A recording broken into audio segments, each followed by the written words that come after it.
Right. Well, welcome everyone. Thank you for coming. Thank you, Level27, for offering your space. I think it's going to be a really nice evening. I just want to let them explain a bit what they do, so as a way of getting to know them better. Ja, ik ga dat in het Nederlands doen. Ik ben niet zo geweldig met mijn Engels. Ik weet niet of iedereen ons kent. Misschien vanaf vandaag voor de eerste keer hier geweest. Nu, wij zijn Level 27 en wij doen webhosting. En het is in feite onze missie om innovatieve hosting te leveren en jullie, de webdevelopers, te inspireren om betere sites te bouwen. Dus daar gaan we niet te licht over, want dat is toch wel belangrijk. Dus het is niet alleen die hosting leveren, maar het is ook jullie inspireren en beter maken. Dus dat is wel ons doel. We doen dat op 4 manieren. Dus we gaan jullie adviseren.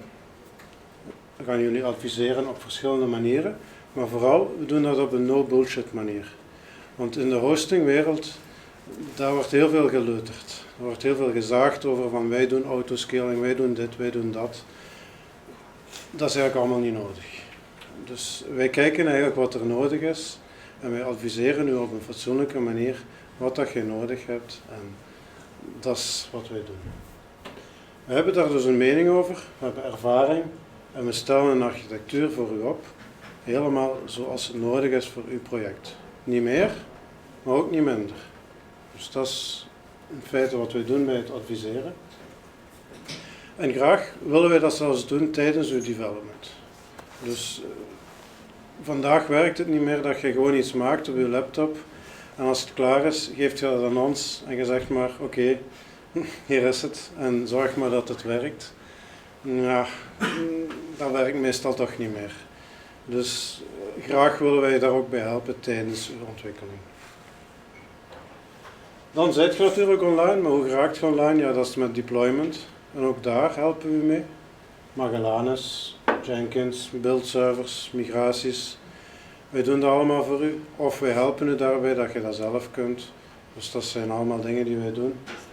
En heel belangrijk, Slack kent je waarschijnlijk. Dat is zo'n chat tool dat wel een keer gebruikt wordt. Nu, onze klanten zitten ook op Slack en voor ons werkt dat in 2 richtingen. Dus de klanten die kunnen rechtstreeks naar ons werken, maar wij kunnen ook rechtstreeks met de klanten spreken. En daarin zijn wij in België wel uniek, want er is bij mijn weten geen enkele hostingfirma die dat doet in België. En dat werkt echt goed. Dus daar ik heb daar getuigenissen van en dat werkt echt wel. Natuurlijk, je moet ook online blijven. Dus je hebt monitoring nodig. Wij monitoren uw site. Als het down gaat, dan weten wij dat.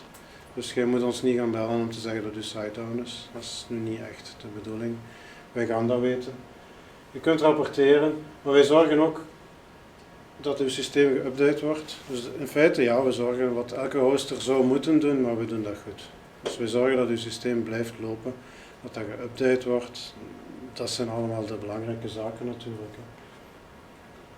En dan als je gaat groeien, proberen we ook te helpen.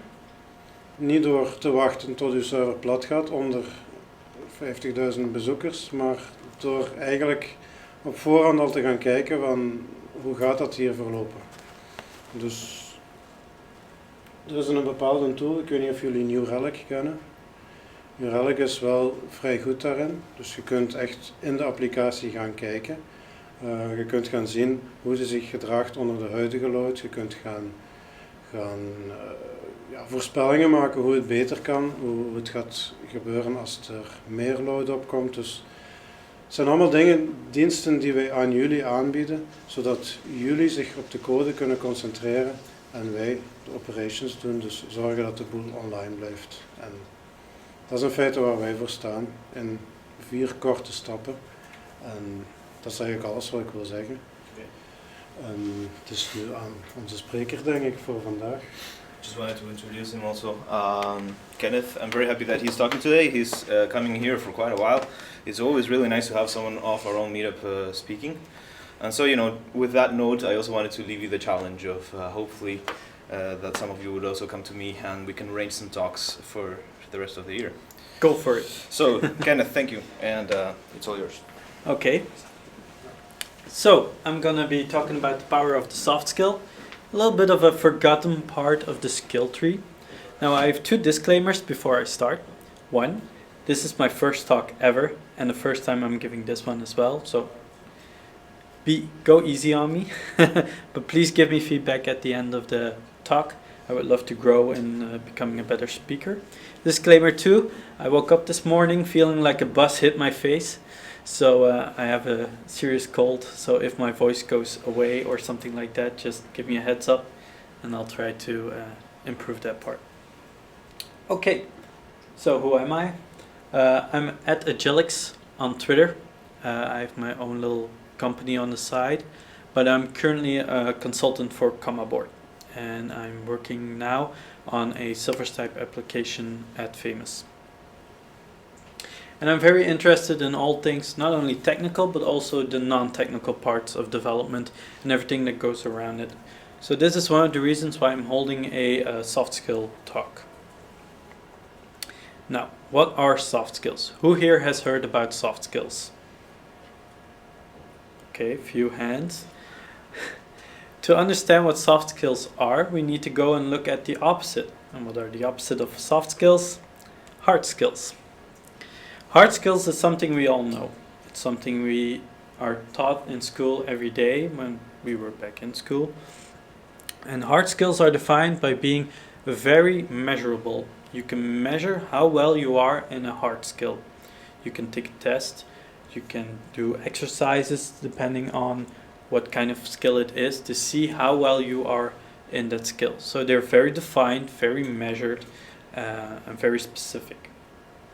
So if we know that these are defined and measured, then of course soft skills are not so very well defined and they're not really good at being measured. So they're more of a character trait for everyone, and they're usually interpersonal skills. So soft skills are usually skills that you're going to use when talking to other persons, people. My God. But they complement hard skills, and this is one of the reasons why I'm doing this talk. So why do we need these skills? Soft skills get little respect, but will make or break your career.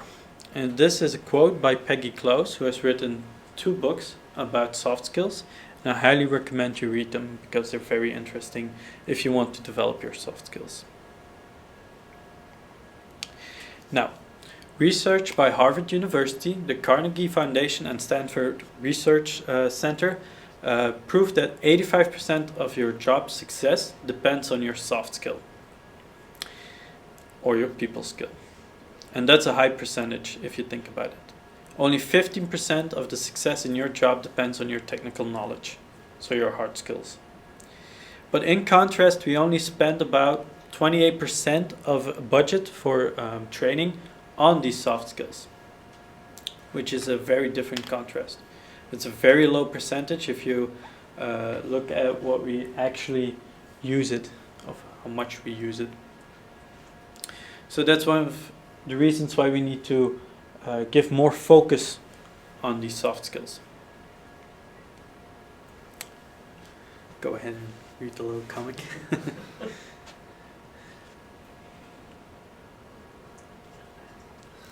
So this is something we come across a lot. It's that CEOs have a sort of warped perception of soft skills. They think it's less important than the hard skills because the hard skills is what delivers their products or their services.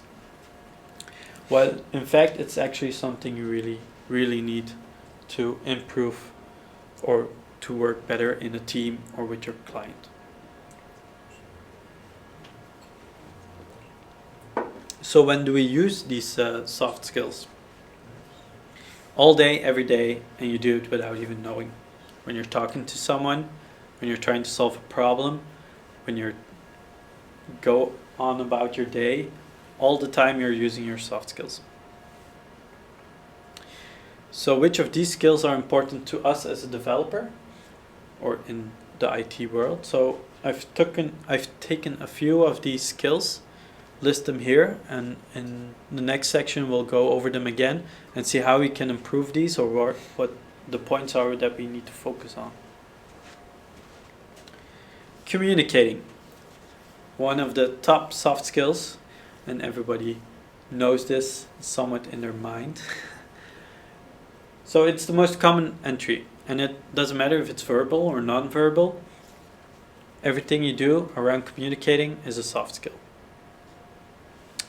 It's from handling a conflict when you're in a conflict situation to even persuading someone to buying your product or service, or persuading someone to choose a certain approach or process in the development process. If you improve your communication, you can be able to have or develop better constructive working relationships with your team members, your PMs, your clients, whatever. So who here is actively trying to communicate better every day? Who pays attention to what they do when they communicate? Okay, so what do you do, for example? Especially the second to last point, the handling conflict. Mm-hmm. Try to realize it's probably not personal. Try to listen or understand what the other person is saying. Think about how you will respond, stuff like that. Okay, that's very good. And in the next section you will see that not taking it personal will be one of the issues that comes back. Next up is decision making. We're in an industry where everything evolves rapidly and we have to make important decisions. Do we go for the new and sweet technology, or do we go for the stable and better tested software? So it's important to being decisive, to know what you're going to do, and you say it and you mean it and you're going for it. That means you need to gather the important facts. You need to make a decision based on facts, not louder on whether you feel or think that something is the best. But it can also mean you need to seek advice, which again is something, as you can see, an interpersonal skill. You always go back and forth with people on these skills. And you have to keep the big picture in mind of what you want to do. And of course, if you want to keep the big picture in mind, you also need to look at alternatives. So being aware of the repercussions of your decision will improve your decision making. Flexibility, not in stretching, but in the flexibility to work with others, work with new software, work with new technologies. So you have to be adaptable, flexible, and you need to be able to step outside your comfort zone. Who here can say they recently stepped out of their comfort zone? Okay, that's 1, 2, 3. No one else. So 4. So you're all staying inside your comfort zone, not really going out of it. Is that correct? Yeah. It's a pretty big important part of the flexibility, to go outside your comfort zone and do this deliberately to make it grow. And you have to have a can-do attitude. Time management. Who here, and this is going to be an obvious question, who here has problems with their time management? Be honest. So time management revolves around the fact of prioritizing your tasks to receive the maximum output with a minimum of input. And also, time management, if done right, will help you juggle multiple projects at the same time, which is an important part in our industry, as we tend to do multiple projects or multiple stuff even on one project at the same time. And then last but not least, the creativity and problem solving. Who here is an active developer? Okay, that's a few. Who here loves solving their problems, technical problems? It's why we chose this job. At least I hope it's the reason we chose this job. So every day we need to apply logic and creativity to find the perfect solution for a problem. Well, there's not really a perfect solution, but the best possible solution. And in that way, it's best to actually combine the two. Creativity, stepping out of your comfort zone, seeking out new and alternative methods, but also logic. Will this help me in the future? Will it stop me in the future if I do this or that? And we need to try to see not only the problem, because a lot of people focus on the problem itself, but also on the solution. It's okay to dwell on the problem a little bit, but don't stop on it, focus on the solution. So these are kind of the most important soft skills that I believe are important for a developer. So how can we improve said skill? Now, improving a soft skill is a long, pretty difficult process. Like I said, they're not measurable, they're not defined, so you cannot say I'm going to do task X and that will make me a better at soft skill Y. It's not something you can test either. You cannot say, let's do a test and see how well do I communicate, or how well do I solve problems, or how creative am I. It's not something you can really test.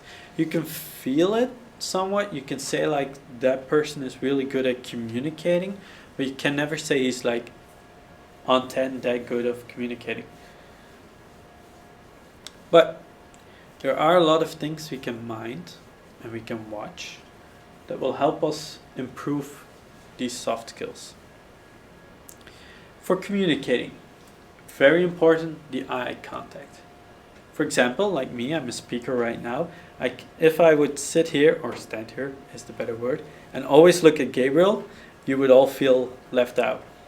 It would not be a great talk. I'm not sure if it is a great talk. Yeah, let's skip that. But, so eye contact. When you're talking to a person, always mind the eyes.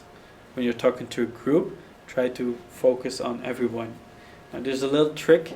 When you're talking in front of a group, try to look just above the people. Because it gives a sense of everybody feeling that they're being watched, while in fact you're just watching above. Body language. Very important. If I'm standing here, it gives a good impression. But if I would be standing like this, I don't think anybody would be interested in what I would be saying. Oh. Even the camera wouldn't understand. Speaking. Mind how you speak. Be clear, but don't be too loud. Don't be too soft. If I speak like this, nobody will hear it. If I speak like this, everybody will go, well, maybe not nuts, but it gets annoying after a while. And if you always speak at the same tone, well, then it's going to get real boring real fast. So the tone of voice, the way you speak, the way you breathe while you speak, it's all important stuff that you could help improve in your communication. Asking and repeating, a very, very nice trick when talking to someone. If someone said something to you, when you ask them back what they just said, it will give the person an impression that you're really listening. And I hope you're really listening, because else it would be a bit weird. But by asking and repeating, you can give a person the impression, or hopefully it's not only impression, but give the idea that you're really interested. Learn to manage conflict. Who here has conflict at work or with another person? Okay. How well do you handle those conflicts? See, but learning how to manage the conflicts will make your life a lot better when working in a team environment. If you're working on your own, well, okay, but then you still might be able to get in a conflict with a client. So it's always something you can try to improve. Networking. Very important to step out of your comfort zone is to network with a lot of people. Go to meetups, which you are doing, which is great, and try to talk with different people you don't know yet. It helps build that self-esteem a bit, to talk to other people or talk to clients, or even in conflict situation will give you a self-esteem boost, and know that I know how to talk to a person. Up the empathy. Who here can say they're really empathic? Empathic. Thank you. So that's something that can help with the communication as well, being really empathic. And of course, listen to what the people are saying.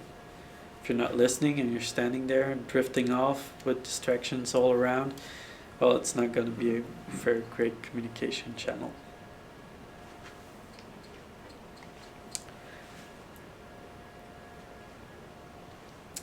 Okay, next part, the decision making. If you want to make a decision, don't delay. Don't wait till 4 or 5 days after you hit the problem. Try to make the decision as fast as you can. Why? Because else you're going to dwell on it, you're going to make extra changes, you're going to switch your ideas again and again. So don't try to delay an important decision for too long. Now, if you want to make a decent decision, try to keep your emotions out of it. It's not easy, I know. It's something that always comes back, your emotional parts. Think about the significance of the decision.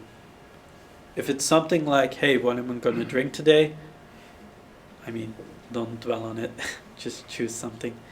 If it's something more important, like which car I should buy, try to take your time a bit longer. But really look at the significance of the decision. Also, if it's small significance, don't be like, oh, damn, I chose the wrong thing, and think about it 3 days after, because life goes on. Research. So let's say you're gonna buy something like a car. It's a big decision, has a lot of influence. Of course, you need to research, but define clearly what you want to research. If I want to buy a car, I'm not going to research the color, I'm going to research what the motor, the type of motor, what kind of options do you want, what kind of model do you want, not like the color or something like that. If you're in a decision group, so a group has to make a decision, and you have a great or clear picture of what the decision could be, but the group's not really following, they charge. Go for it. If you make a mistake, hey, at least you tried, and at least you were one of the first one that went and said, hey, let's do it, instead of just waiting forever till someone says, okay, fuck it, let's do it. Can I say fuck it? Okay, I can say fuck it. Just check. And like I said before, don't dwell on past mistakes. It's something we all need to learn. We all make mistakes. We're human. That's what makes us us. Then your flexibility. It's a bit of a hard one. It's something you're not always really aware of, how flexible or adaptable you are. So one of the best ways to get more flexibility is trying stepping out of your comfort zone. For example, I changed jobs. I went from being a simple steady job, web developer, to consultant. And the first job I took was something I've never done before, stepping out of my comfort zone. I topped that with going the furthest place I could go. I live in Tongeren, I now work in Dilbeek, Groot Bijgaarden. So it's on the other end of Brussels. Again, flexibility. Say yes to challenges. It will help you create more flexibility. Sort of like the yes man from Jim Carrey, but don't take it too far. Not like Jim Carrey. Another way to greatly improve your flexibility is take improv classes. Not only that, it will also help you with your communication and build self-esteem. Now, for those of you who don't know, improv classes are classes where we're taught how to act. Bit of acting classes. You get a scenario, you play one type of person and someone plays the opposite, and you need to put on a scene without much information. So it's a bit getting out there, stepping out of your comfort zone again. Be open to alternative options. Think about what you do mostly in the weekends. If someone suggested something else to do, someone of your friends or girlfriend, wife, I don't know, daughter, try to think of something alternative. Step out there, do something crazy. And take on new roles, even if they're just a stretch. For example, if you're normally a developer and someone asks you, would you like to do one project as a project manager? Why not? Go for it. You know, maybe you learn something new. Maybe you love it. Maybe you'll hate it. You learn something new. Time management. Well, something we can go on a long time about. You need to learn how to prioritize your work.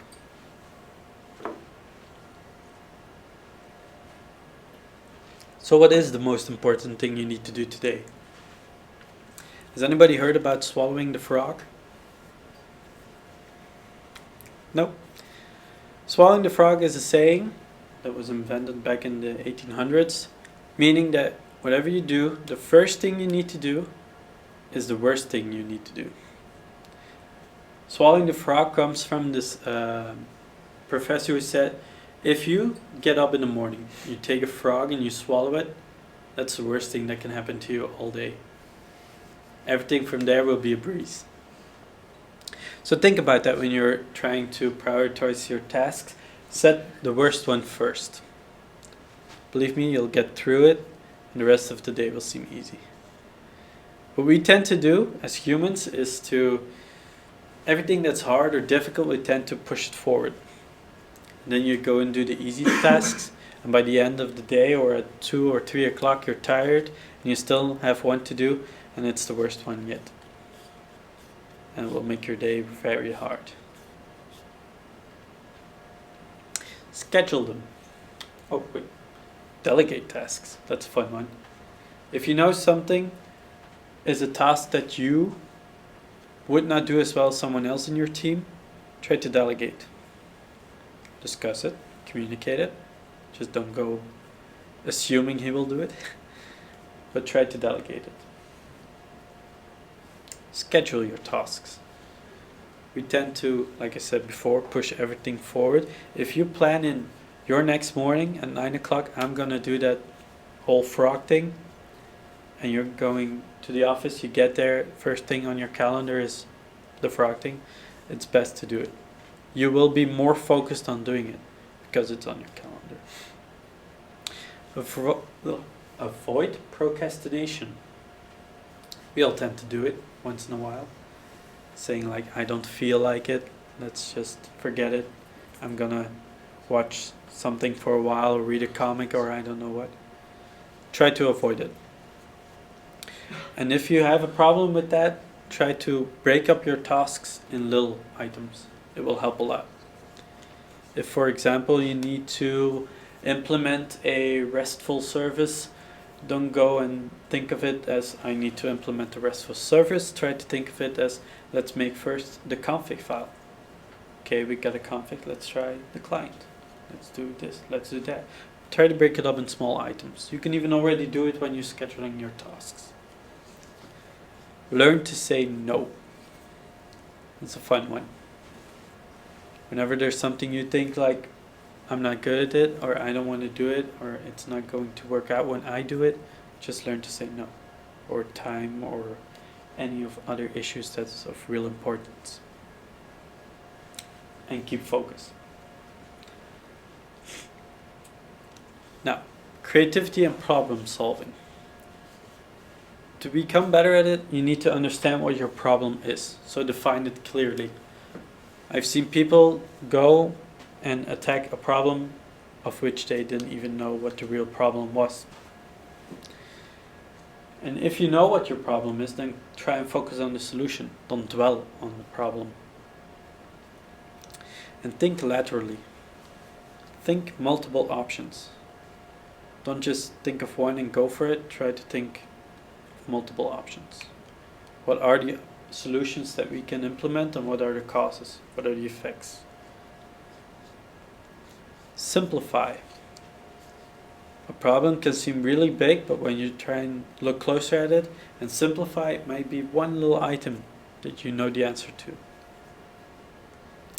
Be inquisitive. Ask. Poke. Try to figure out what's causing the problem, why is it a problem, for who is it a problem, and in the end it might not even be a problem. Might not be a bug, it might be a feature. And the best of all, don't have panic. It's one for my own, actually. I tend to panic a lot. No, I'm just kidding. So, next time you're doing something with someone else, talking, meeting, working, think of it.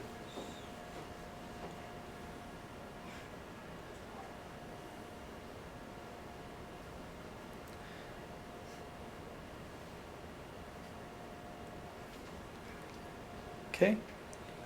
Thank you. I know it's really short.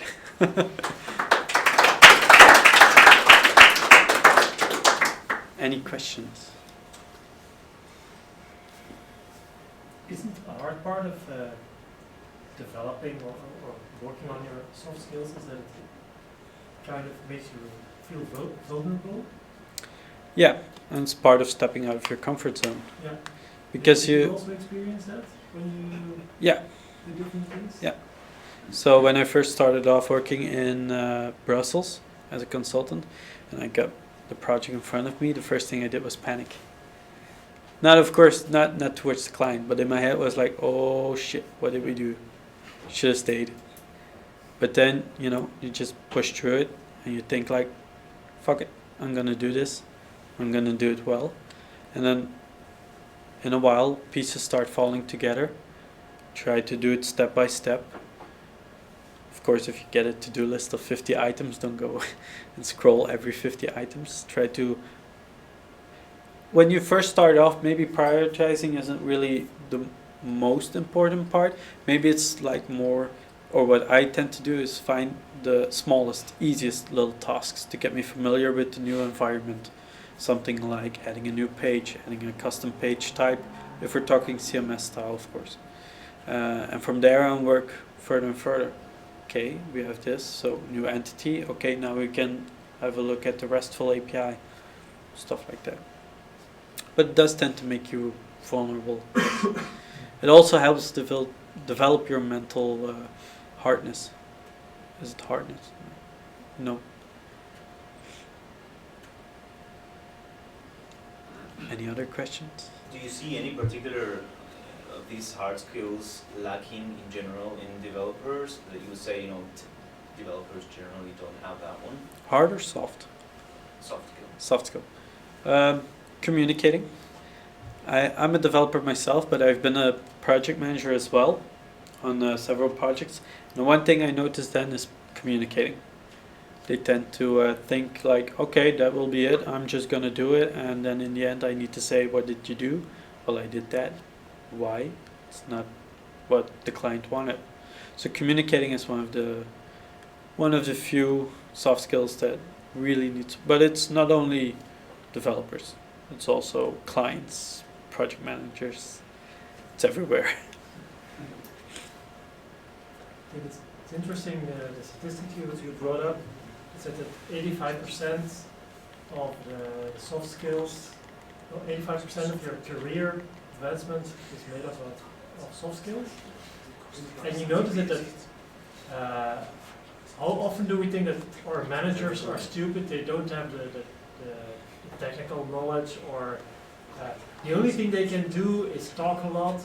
But you see, sometimes it's just really important to have a manager who can drag you along, who can motivate you, who can have wild ideas, maybe not have technical baggage, and I've seen so many developers who got annoyed by, for example, the marketing team saying, oh, they always get everything they ask for, when there's a meeting, they always allow it.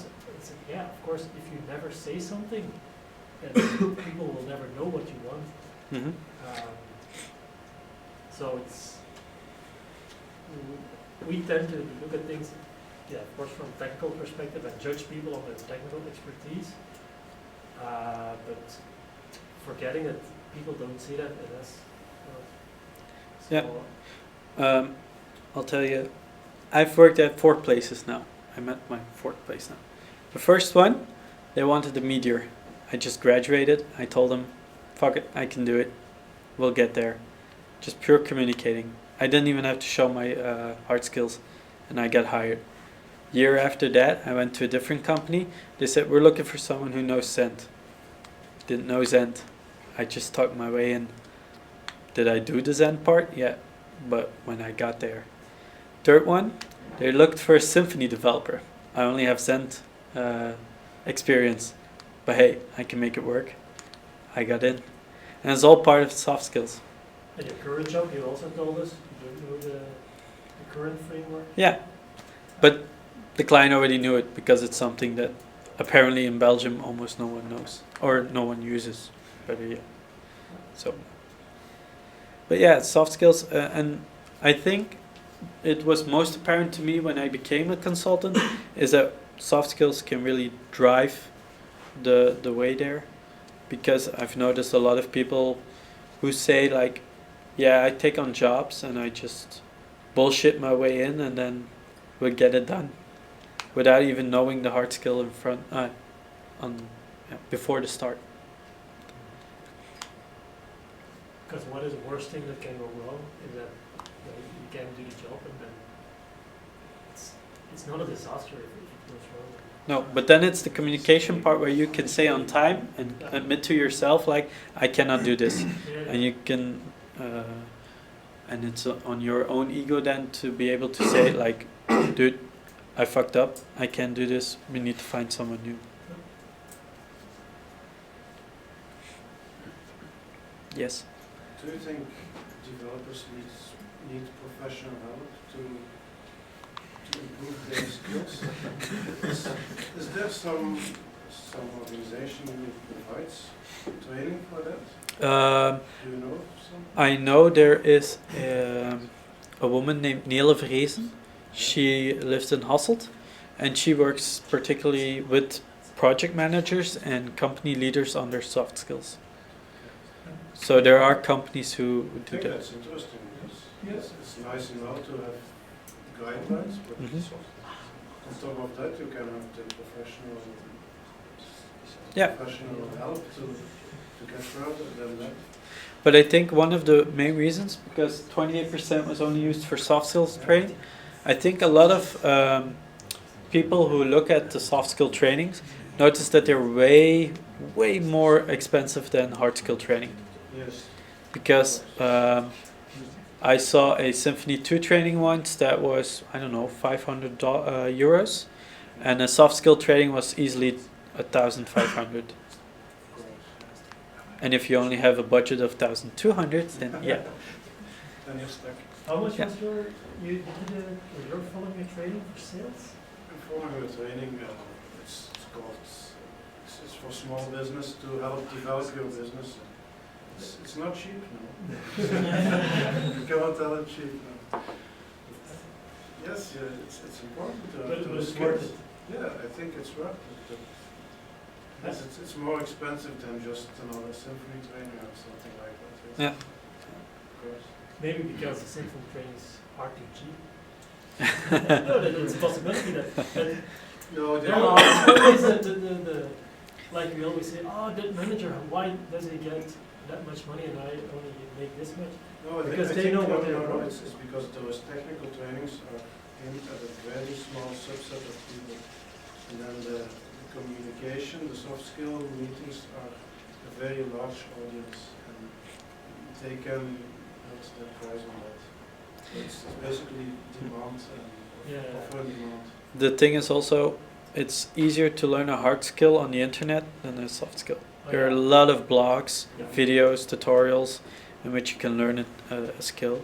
And like Symphony 2, Zen, they all provide the developer's guide, which just goes through each part, and you don't need to follow a training for that. You just need to read.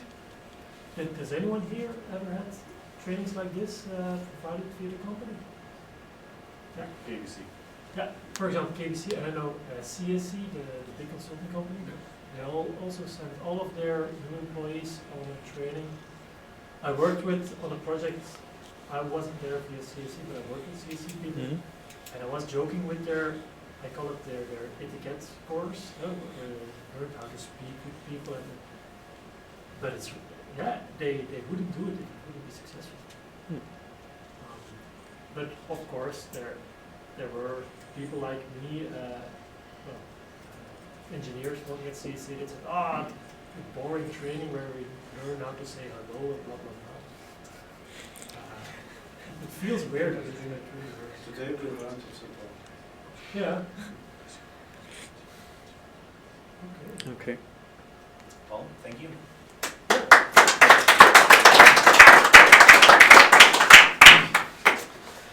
So, for next month, we still don't have a venue. I'm still trying to arrange that, and Stain is helping me. Yeah, we have a venue, friends. We were talking with someone else, so let me get back to you on that, okay? We do have a speaker, and we don't have anything else for after that. The summer is coming, so I just wanted to just lay out a bit the plans, right? So we can start thinking about it. One of the ideas was to make a barbecue together with people from Leuven. Show of hands, would that be interesting? Yes. Yeah, looks like yes. Okay, we'll go for it. So we are going to need a venue somewhere in the middle. If you guys know anyone who has a venue somewhere between Leuven and here, that might be interesting. A house or a backyard or something, that'd be great. For that barbecue, we're not going to have any technical talk. It's just going to be a get-together. And then if we're going to make any meetups before that, so not next month, but the following, we still do need a speaker for that. And as you can see, it can be short, no problem. It has to be something you've been working with, just that's all. You can probably talk about anything you've been working with for 30 minutes. Just put some slides together, and if you need help, let me know or let some other people here know. It doesn't have to be in English either. It can also be in Dutch. So, again, encouragement to do that. So, thank you for coming. We're gonna wrap this up. See you next time. Thank you.